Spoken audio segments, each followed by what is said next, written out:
اس کو گرائے بغیر آپ نئے پاکستان کی تعمیر نہیں کر سکتے، کیونکہ وہ اتنا سٹرونگ نیکسس ہے ہر جگہ پہ، ہر ادارے میں، بڑے سے لے کے چھوٹے لیول پہ، اور پھر لوگوں کے انٹرسٹ اتنے زیادہ اس میں ڈیولپ ہو چکے ہیں، لوگوں کی عادتیں اتنی پختہ ہو چکی ہیں، ان کو چینج کرنے کے لیے یقیناً عمران خان کو بہت محنت کرنے کی ضرورت ہوگی، بہت کاوش کرنے کی ضرورت ہوگی، اور ابھی عملی طور پہ ان کو کچھ اقدامات اٹھانے کی ضرورت ہے۔ پلان دے دینا یا اعلان کر دینا اپنی جگہ پہ ہے، عملاً گراؤنڈ کے اوپر وہ اب ان کو کچھ کرنے کی ضرورت ہے۔ اگر ایز آف ڈوئنگ بزنس کی بات کر رہے ہیں تو اس کو شروع ہونا چاہیے۔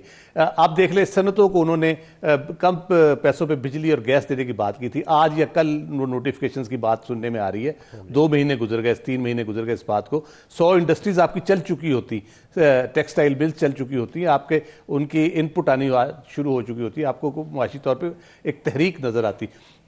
تو یہ اب عملاً کرنے کے کام ہے۔ آپ نے شفقت محمود صاحب کی بات کی، ایجوکیشن ایک سلیبس آپ نے لانا ہے، آپ نے جو پیرٹی ہے، جو 2 کلاسیں پیدا ہو رہی ہے، اس میں کوئی شک نہیں، ایک کلاس پیدا ہو رہی ہے جس میں ایلیٹ آ رہی ہے، یا آپ کے میجورٹی آف بیوروکریٹ جس میں سے آئیں گے، یا دوسرے اداروں میں جو لوگ جاتے ہیں یا جن کو بہتر اپارچونیٹیز ملتی ہیں، انٹرپرینورشپ میں آتے ہیں، ایک وہ طبقہ آپ پیدا کریں۔ ایک آپ طبقہ پیدا کر رہے ہیں جو لے دے کے سرکاری نوکری پہ جن کا انحصار ہوتا ہے، وہ آپ کو بہت کوالٹی ورکر پیدا نہیں کر رہے، کوالٹی لیبر پیدا نہیں کر رہے۔ ٹیکنیکل ایجوکیشن کے حوالے سے ہم بہت پیچھے ہیں، ہمیں انٹرنیشنل ڈیمانڈ بہت ساری ہے، تو ہمیں یہ ساری چیزیں اب کرنے کی ضرورت ہے۔ اگر کنڈیوسو انوائرمنٹ ہے، سول ملٹری ریلیشن شپ اگر اچھے ہیں، 3 صوبوں میں آپ کی حکومت ہے، اگر سندھ والی کنڈیوسو انوائرمنٹ کی آپ نے بڑی اچھی بات کی، اور آپ نے جیسے کہا کہ اب وقت ہے کہ آپ امپلیمنٹیشن کی طرف آئیں۔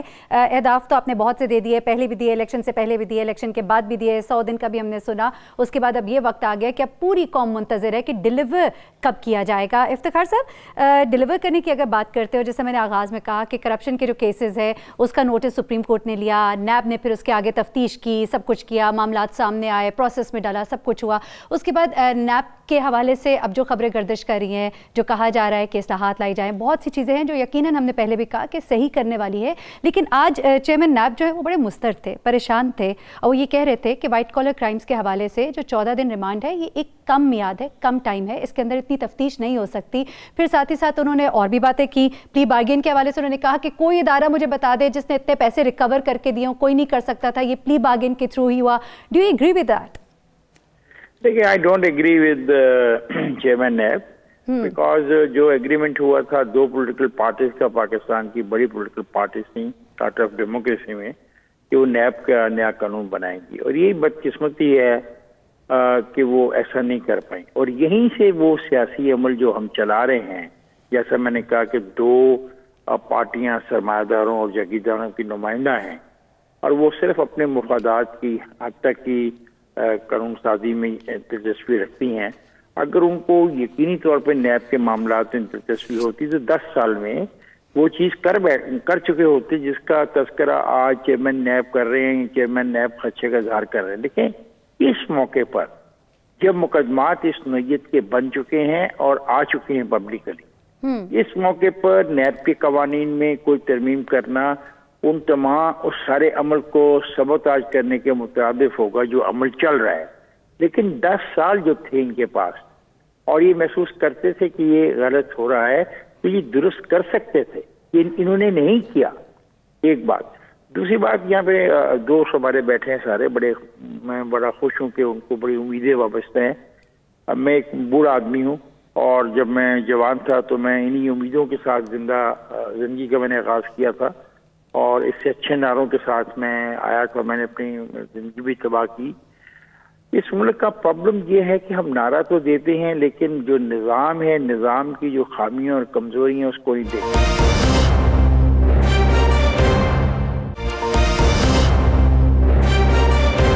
قوت ارشاد صاحب، پہلے تو یہ بتائیے کہ رکنیت معطل کر دی جائے گی، واٹ مور، اور اس کے علاوہ یہ کہ جنہوں نے ابھی تک اپنے اثاثے ڈکلیئر نہیں کیے ان کے خلاف تو بہت کچھ پہلے ہی ہو جانا چاہیے تھا، ابھی بھی ان کو ٹائم فریم دیا جا رہا ہے؟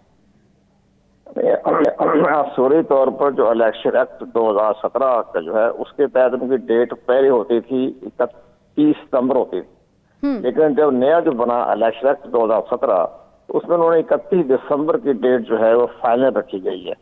اس میں 15 دن کا ہوتا ہے گریس پیریڈ ہوتا ہے، 15 جنوری کے بعد پھر ان کی باقاعدہ ان کی یہ معطل نہیں ہوتے، یہ غیر فعال ہو جاتے ہیں. غیر فعال کا مطلب یہ ہوتا ہے کہ آپ اس کو قومی اسمبلی کا یا صوبائی اسمبلی کا یا سینٹ کا اجلاس اٹینڈ نہیں کر سکتے جب تک آپ اپنے اثاثے جمع نہیں کروا دیتے. تو 15 جنوری کے بعد ان کے جنہوں نے جمع نہیں کروائے ہوں گے ان کی رکنیت جو ہے وہ غیر فعال ہو جائے گی. اگر وہ اسٹینڈنگ کمیٹی کے ممبر ہیں تو اجلاس اٹینڈ نہیں کر سکتے, اگر وہ چیئرمین ہیں تو صدارت نہیں کر سکتے. اس طرح یہ ایک 15 جنوری کے بعد یہ سارا عمل ہوتا ہے, اور جو اپنے وہ اثاثے جمع کرواتے جائیں گے تو ان کی غیر فعالیت جو ہے وہ اس کے ساتھ ساتھ منسوخ ہوتی چلی جائے گی. اچھا کور دلشاد صاحب تھوڑا اس کو ایکسپلین کریں اور مزید ہم جاننا چاہیں گے, کیونکہ یہ تو بڑی آسان سی بات ہے, چلے وہ نہیں اٹینڈ کریں گے خیر ہے کچھ نہیں ہوتا. ہم جیسے عام لوگ جو ہیں کئی لوگوں سے جن سے میری بات ہوئی ہے جن کے اس طرح کے معاملات نکلتے ہیں ٹیکس ریٹرنز میں اگر انہوں نے نہیں مینشن کی ہوتی اپنی کوئی جائیداد غلطی سے بھی رہ گئی ہوتی ہے تو اچھی خاصی پینلٹی ان کو پڑ جاتی ہے, اچھے خاصے اماؤنٹ جو ہے ان کے بینک میں سے وڈرا کر لی جاتی ہے FBR کی جانب سے. تو یہاں پر ایسا کچھ نہیں ہوگا, ان کی وہ جائیدادیں جو ہے وہ رکھ لی جائیں؟ ابھی تو ہمیں ڈیم بھی بنانا ہے, ہمیں تو بڑی ضرورت ہے پیسوں کی. چیف جسٹس صاحب جو ہے وہ پیسے جمع کرتے پھرے 3000 ارب جو ہے وہ اکٹھا ہو جائے گا انہی کرپشن کے پیسوں سے وہ کہتے ہیں, تو پھر ان کی وہ جائیدادیں جو انڈکلیئرڈ ہے ان پر کوئی اس طرح کا سٹیپ بھی لیا جائے گا؟ نہیں, بہت بڑا اس پر قانون ہے. اس میں یہ ہوا کہ اگر یہ اپنے اثاثوں میں اگر کوئی حقائق چھپاتے ہیں اور اس کے بعد کوئی بھی شہری جو ہے وہ الیکشن کمیشن پاکستان کو درخواست دے سکتا ہے کہ انہوں نے اپنے اثاثے جو ہے وہ چھپائے ہیں پوشیدہ رکھیں, یہ حقائق کے برعکس ہیں, تو پھر الیکشن کمیشن پاکستان جو ہے ان کو تاحیات نااہل قرار دینے کی پوزیشن پہ بھی ہے, اور ساتھ ساتھ ان کو 3 سال کی سزا بھی جو ہے وہ بھی دے سکتا ہے. یہ 15 جنوری کے بعد اگر جس کے بھی اثاثے کوئی بھی شہری جو ہے, کیونکہ یہ باقاعدہ ان کی گزٹ نوٹیفکیشن ہو جائے گا, کتابیں عام مل جائے گی, اس پہ پڑھنے کے بعد دیکھنے کے بعد یہ محسوس کرے کہ کسی ہماری پارلیمنٹیرین نے اپنے حقائق چھپائے ہیں اور وہ الیکشن کمیشن پاکستان کے پاس باقاعدہ ثبوت کے ساتھ ایویڈنس کے ساتھ وہ پیش کر دیں, تو الیکشن کمیشن پاکستان میں ضابطے کی کارروائی کرنے کے بعد ان کو آرٹیکل 62(1)(f) کے تحت ان کو تاحیات نااہل قرار دے سکتا ہے. یہ بہت بڑی سزا ہے. یہ ہمارے جو ووٹر حضرات یہاں پر نرمی کیوں ہے کور دلشاد صاحب ان پارلیمنٹیرینز کے لیے, فرق کیا ہے؟ نہیں, نرمی نہیں ہوئی نا. اگر کسی کے بارے میں پوشیدہ اور حقائق چھپائیں اور کوئی بھی ووٹر جو کیا ہے باقاعدہ الیکشن کمیشن کو شکایت کر دے یا FBR کو شکایت کر دے تو ان کے خلاف ایکشن ہو جائے گا. لیکن آج تک کوئی ایکشن ہوا نہیں ہے. لیکن بڑی بڑی شخصیات کے آپ نے نہیں دیکھا کہ نواز شریف صاحب کیوں نااہل ہوئے, انہوں نے کہا کہ انہوں نے جو ہمارے اب تو زرداری صاحب کے حوالے سے بھی PTI الیکشن کمیشن میں ان کی بھی میرے خیال سے سماعت ہوگی آج کل میں ہی آنے والے دنوں میں, وہ بھی سماعت ہو رہی ہے. اس کے بعد باقاعدہ یہ تو الیکشن ایکٹ 2017 میں تو الیکشن کمیشن پاکستان کو زیادہ با اختیار کر دیا گیا ہے. پہلے اتنا اختیار نہیں تھے, پہلے ہوتا تھا کہ آپ ان کے خلاف شکایت کریں متعلقہ سیشن جج کے ہاں, اب تو خود الیکشن کمیشن جو ہے ان کے خلاف ایکشن لے سکتا ہے. چلے ٹھیک ہے, صحیح ہے. بہت شکریہ کور دلشاد صاحب ہم سے بات کرنے کے لیے. تھوڑا اور کلیئر چیزیں کیا کہتے ہیں آپ راؤ صاحب؟ دیکھیں پہلی بات ہے کہ شاہ صاحب نے بالکل درست کہا ہے اور ان کا کہنا درست ہے. انہوں نے جو قانون بتایا ہے, جو چیزیں بتائی ہیں, کیا یہ وہ قانون وہ چیزیں جو ہیں اس پہ عمل ہو رہا ہے, کیا اس پہ کبھی عمل ہوگا؟ مجھے ایک چیز تو آج تک سمجھ نہیں آئی کہ اوور ارکان تمام پارلیمنٹیرین جو ہے جن کے خلاف کہا جا رہا ہے کہ ساتھ سے وہ اپنا گوشوارے جمع نہیں کرائیں گے, غیر فعال ہو جائیں گے, میکسیمم وہ اجلاس میں شرکت نہیں کریں گے. پہلے تو دیکھیں اجلاس میں شرکت کتنے لوگ کرتے ہیں, وہ اجلاس میں شرکت کرنا یا نہ کرنا ان کے لیے تو مسئلہ ہے ہی نہیں. کیا ان کے خلاف کارروائی نہیں ہو سکتی کہ ایک پارلیمنٹیرین ہے جس نے باقاعدہ قوانین بنانے ہیں, جنہوں نے وہاں پہ سب کچھ کرنا ہے اور وہ خود ان قوانین کو توڑ رہے ہیں, تو اس کی سزا صرف غیر فعال کرنا ہونا نہیں چاہیے, بلکہ وہ سزا وہی ان کو ملنی چاہیے جو ایک عام شہری کو ملتی ہے, بلکہ اس کے زیادہ ملنی چاہیے.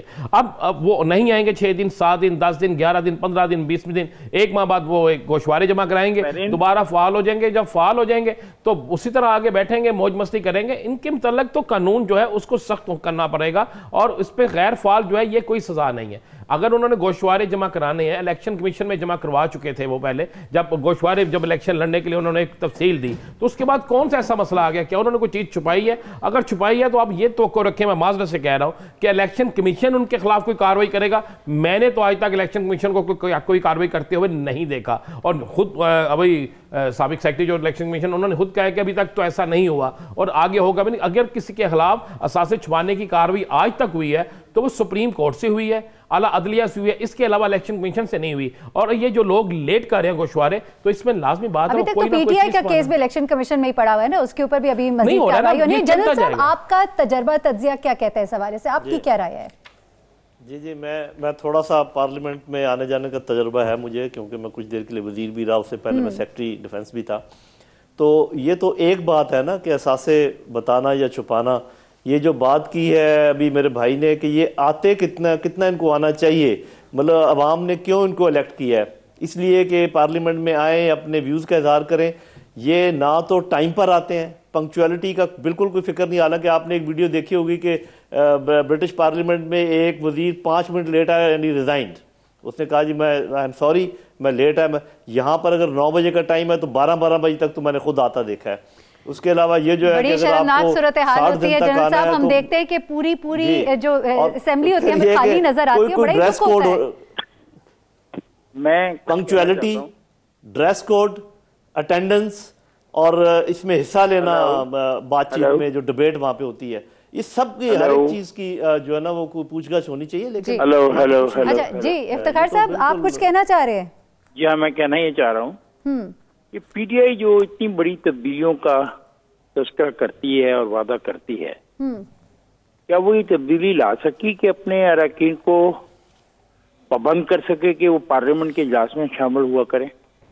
اور کیا خود ایک چھوٹا سا وعدہ جو پاکستان کے پرائم منسٹر نے قوم کے ساتھ کیا کہ وہ پارلیمنٹ میں آیا کریں گے, اس وعدے کو پورا کرنے سے کیا اپوزیشن نے ان کو روکا ہوا ہے, کس نے روکا ہوا ہے؟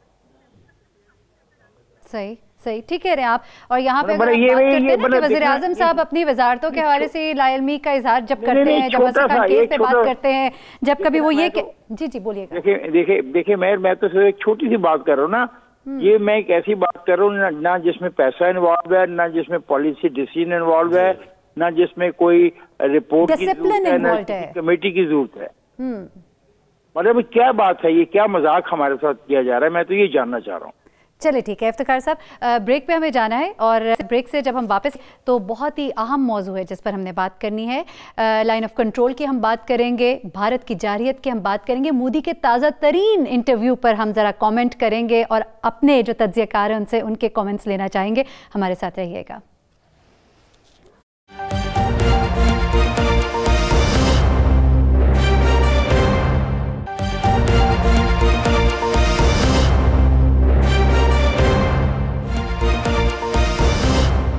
ویلکم بیک ناظرین.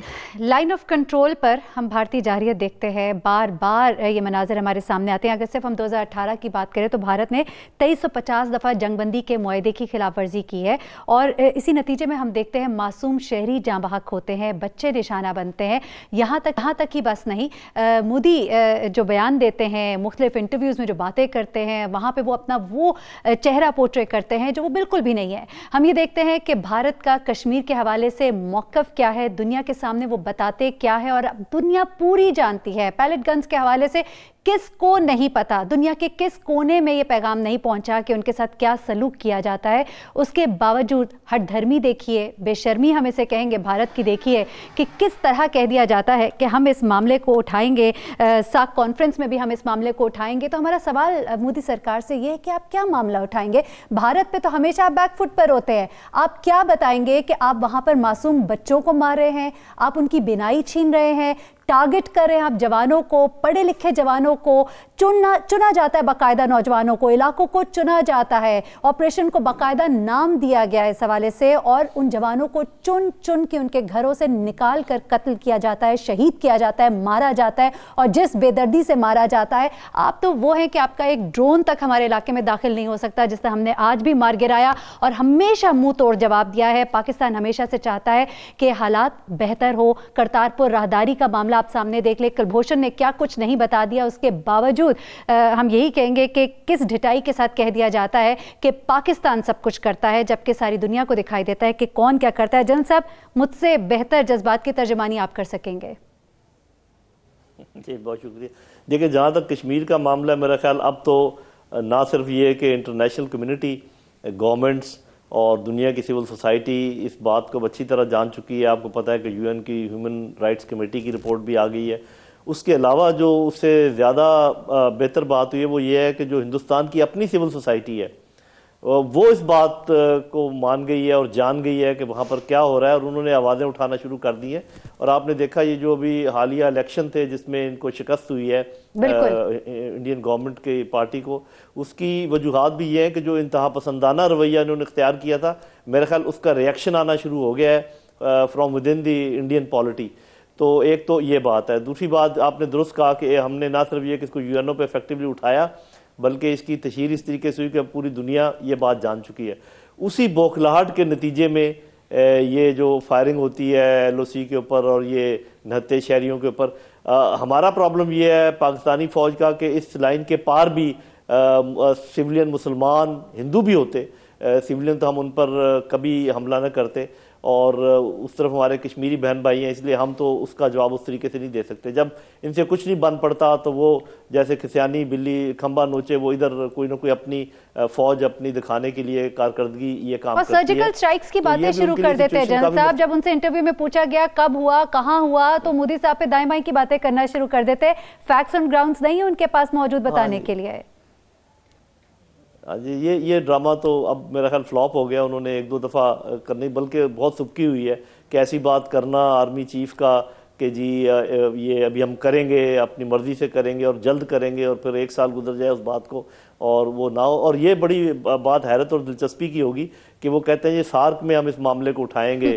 جو کشمیر کی بات ہے تو وہ دیکھتے ہیں کہ وہ کیا اٹھائیں گے. وہ تو ہم اٹھائیں گے سارک میں کہ وہاں پر کیا کیا جا رہا ہے اور کیا ہو رہا ہے. تو میرا خیال ابھی جو دنیا جان چکی ہے, جو ان کی اپنی سول سوسائٹی جان چکی ہے, جو ان کے اوپر پریشر ہے, وہ آپ دیکھیں گے کہ میرا اپنا یہ اسیسمنٹ ہے کہ 6 مہینے کے اندر اندر یہ بات چیت پر آمادہ ہوں گے اور یہ بات چیت کریں گے.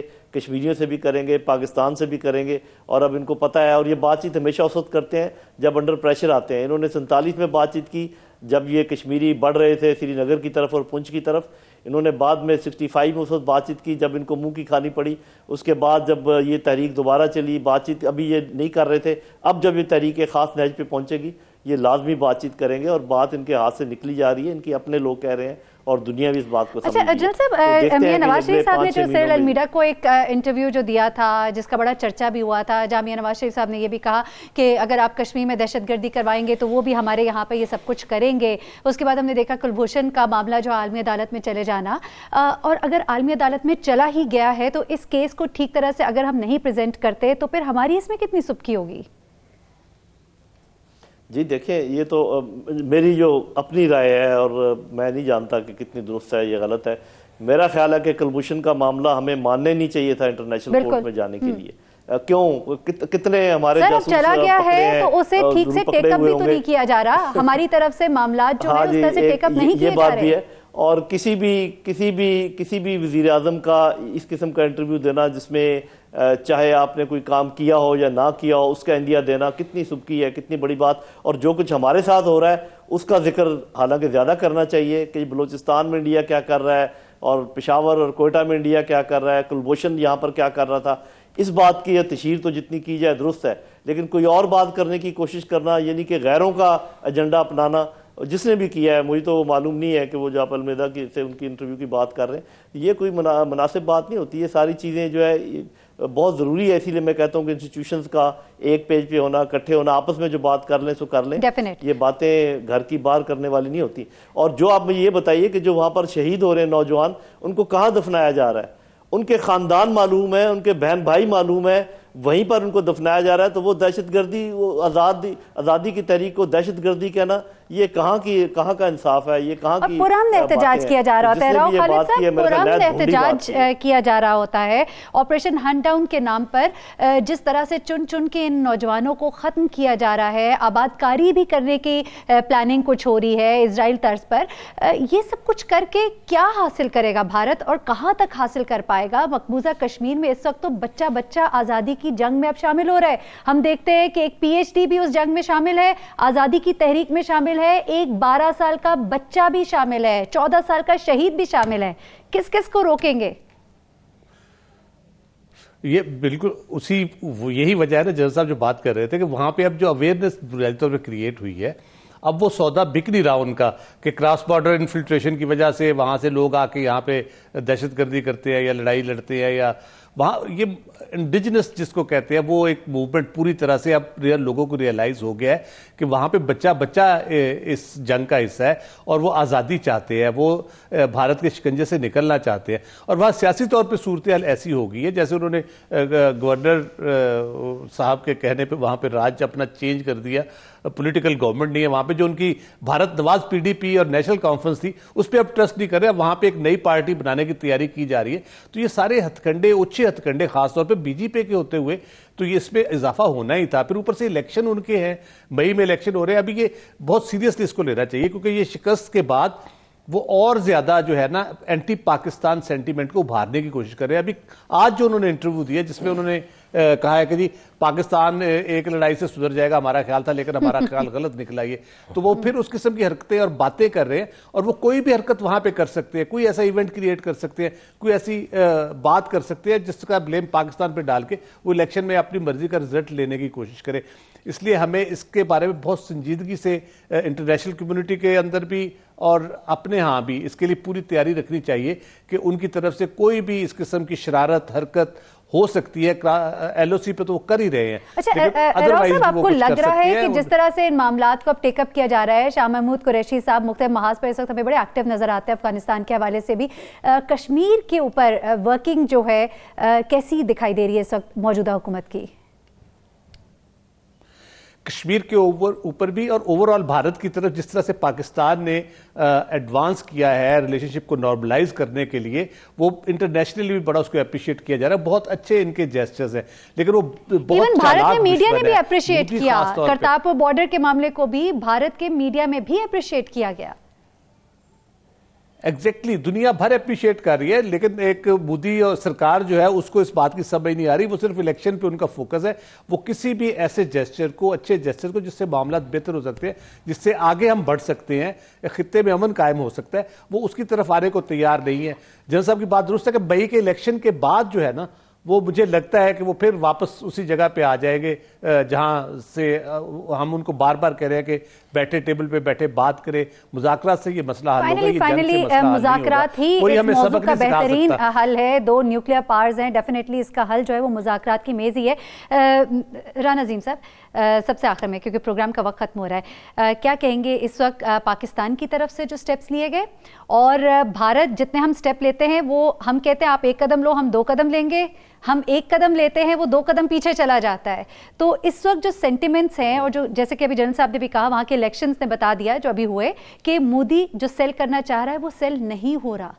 یہ بات آپ کے بالکل درست ہے. پہلے تو آپ نے تھوڑی دیر پہلے ایک بات کی ہے میاں نواز شریف کے حوالے سے کہ وہ سابق وزیر اعظم تھے، انہوں نے جو انٹرویو دیا تھا اور یہ خود کہا تھا کہ ہم کشمیر میں دہشت گردی کرو. دیکھیں میاں نواز شریف زبان بولتے تھے مودی کی اور اسی وجہ سے پاکستان اور انڈیا بھارت کے درمیان جو ایک اب خلیج پیدا ہوئی ہے اس کی وجہ ایک میاں نواز شریف بھی ہے کہ میاں نواز شریف کی حکومت جانا مودی کے لیے ایک صدمہ بھی ہے.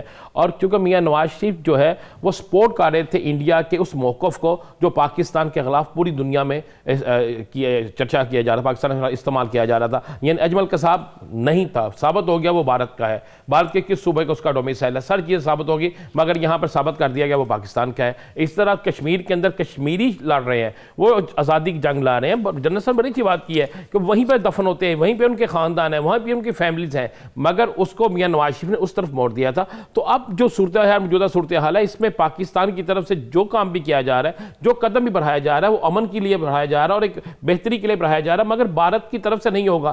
مسئلہ صرف اتنا سا کہ بھارت کی لابی جو ہے وہ بڑی مضبوط ہے، وہ ایک باقاعدہ پلاننگ کے تحت سب کچھ کرتے ہیں. چند دن پہلے انہوں نے ہمارے 2 نوجوان جو کہ اجتماع میں آئے تھے ان کی تصویریں لے کر پورے بھارت کے اندر یہ پروپیگنڈا کر دیا، دہشت گردی. پاکستانی میڈیا نے اسے بے نقاب کیا، خاص کر 92 نے کہ ایسا نہیں ہے. اب اس کے بعد ایک اور ڈرامہ جس طرح راؤ صاحب نے کہا بالکل ڈرامہ تیار. آپ دیکھیں گے 2 سے 3 دن میں اچانک کوئی ایسا ایک ڈرامہ رچا دیا جائے گا جس میں یہ کہا جائے گا یہ پاکستان سے دہشت گرد آئے ہیں. اور چونکہ یہاں پر ان کے بہت سے لوگ موجود ہیں، بہت سے ہمدرد پاکستان کے اندر موجود ہیں، مختلف سیاسی جماعتوں کے اندر موجود ہے، مختلف سیاسی جماعتوں کے ترجمان بھی ان کی باتیں کرتے ہیں، تو اس وجہ سے ان کے بیانات کی تقویت یہاں پہ ذاتی فائدے کے لیے, اپنے ذاتی مفاد کے لیے, لکش لیے ان جذبات کو بھڑکانا جو آپ سمجھتے ہیں شدت پسند جو وہاں کے ہیں ان کو تو تقویت ملے گی ان کے احساسات کو, لیکن یقیناً جو چاہتے ہیں امن, جو چاہتے ہیں کہ دونوں طرف امن ہو, وہ یقیناً ان باتوں کو پسند نہیں کریں گے, اور ان کے ان الیکشنز نے یہ بات ضرور واضح کر دی. اپنے مہمانوں کا میں خاص شکریہ ادا کروں گی. انشاءاللہ آپ سے کل پھر ملاقات ہوگی. مجھے مہرین سبتین کو اجازت دیجیے گا. اپنا بہت خیال رکھیے گا. اللہ حافظ.